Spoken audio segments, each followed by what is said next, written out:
আজ সকালে মনে পড়ল একটি গল্প, সেই প্রথম স্বদেশী যুগের সময়কার। কি করে আমরা বাংলা ভাষার প্রচলন করলুম। ভূমিকম্পের বছর সেটা। প্রভিন্সিয়াল কনফারেন্স হবে নাটোরে। নাটোরের মহারাজা জগদীন্দ্রনাথ ছিলেন রিসেপশন কমিটির প্রেসিডেন্ট। আমরা তাকে শুধু নাটোর বলেই সম্ভাষণ করতুম। নাটোর নেমন্ত্রণ করলেন আমাদের বাড়ির সবাইকে। আমাদের বাড়ির সঙ্গে তার ছিল বিশেষ ঘনিষ্ঠতা। আমাদের কাউকে ছাড়বেন না। দীপুদা, আমরা বাড়ির অন্য সব ছেলেরা সবাই তৈরি হলুম।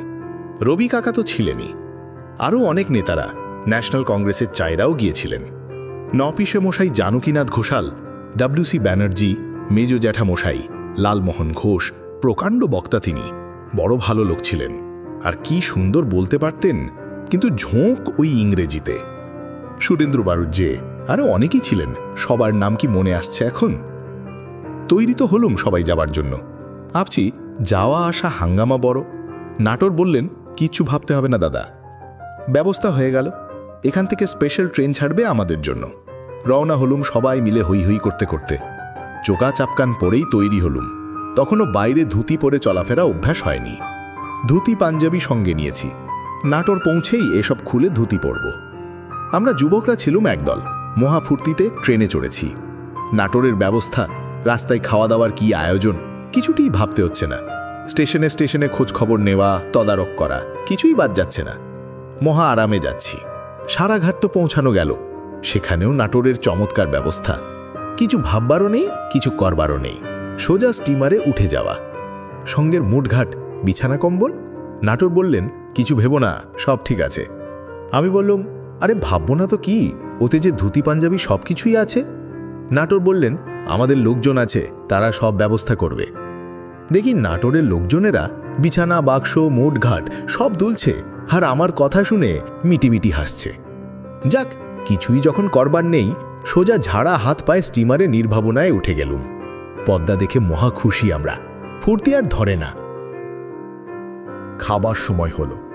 ডেকের উপর টেবিল চেয়ার সাজিয়ে খাবার জায়গা করা হলো। খেতে বসেছি সবাই একটা লম্বা টেবিলে। টেবিলের একদিকে হুমড়া চোমড়া চাইরা, আর আরেক দিকে আমরা ছোকরারা। দীপুদা আমার পাশে। খাবার শুরু হলো। বয়রা খাবার নিয়ে আগে যাচ্ছে ওই পাশের চাইদের দিকে। ওদের দিয়ে তবে তো আমাদের দিকে ঘুরে আসবে। মাঝখানে বসেছিলেন একটি চাই। তার কাছে এলে খাবারের ডিশ প্রায় শেষ হয়ে যায়। কাটলেট এলো তো সেই চাই ৬-৭ খানা একেবারে তুলে নিলেন। আমাদের দিকে যখন আসে তখন আর বিশেষ কিছু বাকি থাকে না। কিছু বলতেও পারি নে। পুডিং এলো। দীপুদা বললেন, অমন পুডিং এসেছে, খাওয়া যাবে বেশ করে। দীপুদা ছিলেন খাইয়ে, আমিও ছিলুম খাইয়ে। পুডিং হাতে বয় টেবিলের এক পাশ থেকে ঘুরে ঘুরে যেই সেই চায়ের কাছে এসেছে, দেখি তিনি অর্ধেকের বেশি নিজের পেটে তুলে নিলেন। ও মা! দীপুদা আর আমি মুখ চামাচাই করতে লাগলুম। দীপুদা বললেন, হলো আমাদের আর পুডিং খাওয়া? সত্যি বাপু, অমন জাইগান্টিক খাওয়া আমরা কেউ কখনো দেখিনি। ওই রকম খেয়ে খেয়েই শরীরখানা ঠিক রেখেছিলেন ভদ্রলোক। বেশ শরীরটা ছিল তার, বলতেই হবে। দীপুদার শেষটায় বয়কে টিপে দিলেন, খাবারটা আগে যেন আমাদের দিকেই আনে। তারপর থেকে দেখতুম দুটো করে ডিশে খাবার আসতো। একটা বয় ওদিকে খাবার দিতে থাকতো, আর একটা এদিকে। চোখে দেখে না খেতে পাওয়ার জন্য আর আফসোস করতে হয়নি আমাদের। নাটোর তো পৌঁছানো গেল। এলাহি ব্যাপার সব। কি সুন্দর সাজিয়েছে বাড়ি বৈঠকখানা। ঝাড় লণ্ঠন, তাকিয়া, ভালো ভালো দামি ফুলদানি, কার্পেট, সেসবের তুলনা নেই। যেন ইন্দ্রপুরী। কি আন্তরিক আদর যত্ন, কি সমারোহ, কি তার সব ব্যবস্থা। একেই বলে রাজ সমাদর। সব কিছুই তৈরি হাতের কাছে। চাকর বাকরকে সব শিখিয়ে পড়িয়ে ঠিক করে রাখা হয়েছিল। না চাইতেই সব জিনিস কাছে এনে দেয়। ধুতি চাদরও দেখি আমাদের জন্য পাট করা। সব তৈরি, বাক্স আর খুলতেই হলো না। তখন বুঝলুম মোটঘাটের জন্যে আমাদের ব্যগ্রতা দেখে ওখানকার লোকগুলি কেন হেসেছিল। নাটোর বললেন, কোথায় স্নান করবে অবন্দা? পুকুরে? আমি বললুম, না দাদা, সাঁতারটা তার জানি নে, শেষটায় ডুবে মরব। তার উপর যে ঠান্ডা জল, আমি ঘরেই চান করব। চান সেরে ধুতি পাঞ্জাবি পরে বেশ ঘোরাঘুরি করতে লাগলাম।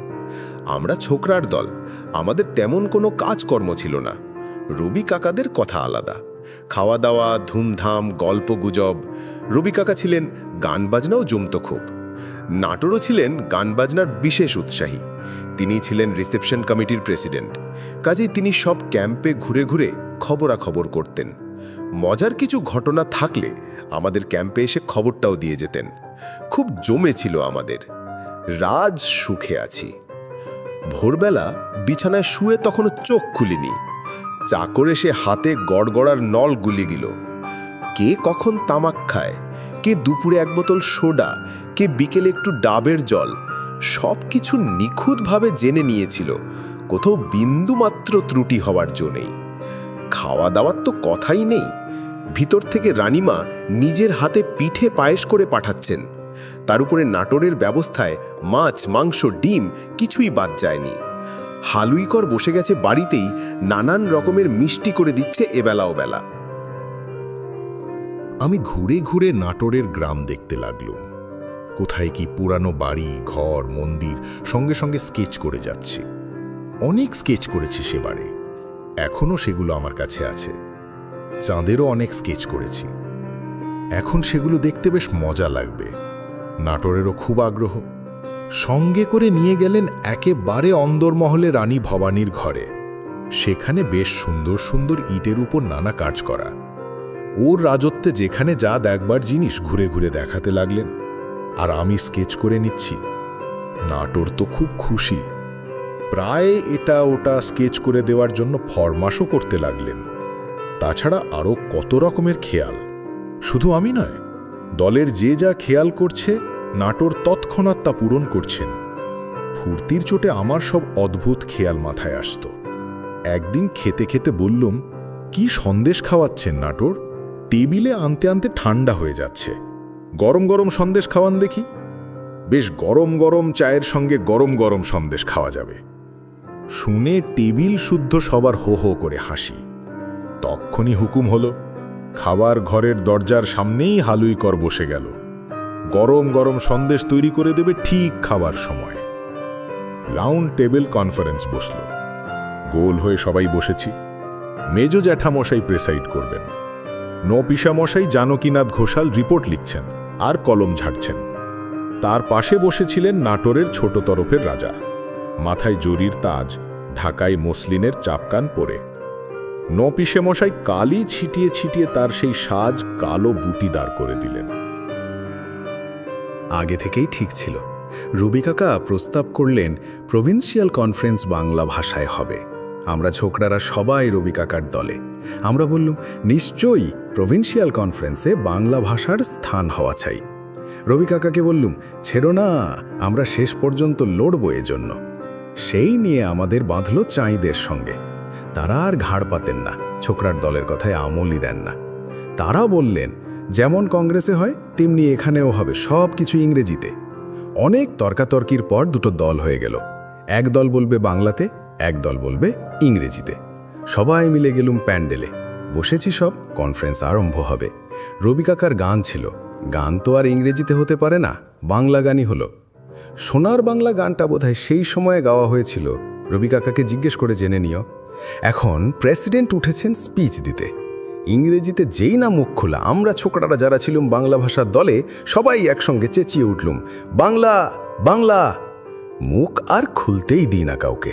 বাংলা বাংলা। মহা মুশকিল, কেউ আর কিছু বলতে পারেন না। তবু ওই চেঁচামেচির মধ্যেই দু একজন দু একটা কথা বলতে চেষ্টা করেছিলেন। লালমোহন ঘোষ ছিলেন ঘোরতর ইংরেজি দুরস্থ। তার মতো ইংরেজিতে কেউ বলতে পারত না। তিনি ছিলেন পার্লামেন্টারি বক্তা। তিনি শেষটায় উঠে বাংলায় করলেন বক্তৃতা। কি সুন্দর তিনি বলেছিলেন। যেমন পারতেন তিনি ইংরেজিতে বলতে, তেমনি চমৎকার তিনি বাংলাতেও বক্তৃতা করলেন। আমাদের উল্লাস দেখে কে? আমাদের তো জয় জয়কার। কনফারেন্সে বাংলা ভাষা চলিত হলো। সেই প্রথম আমরা পাবলিকলি বাংলা ভাষার জন্য লড়লুম। যাক, আমাদের তো জিত হলো। এবার প্যান্ডেলের বাইরে এসে একটু চা খাওয়া যাক। বাড়িতে গিয়েই চা খাওয়ার কথা, তবে ওখানেও চায়ের ব্যবস্থা কিছু ছিল। নাটোর বললেন, কিন্তু গরম গরম সন্দেশ আজ চায়ের সঙ্গে খাওয়ার কথা আছে যে অবন্দা। আমি বললাম, সে তো হবেই, এটা হলো উপরি পাওনা, এখানে একটু চা খেয়ে নিত আগে। এখনকার মতো তখন আমাদের খাও খাও বলতে হতো না, হাতের কাছে খাবার এলেই তলিয়ে দিতেম।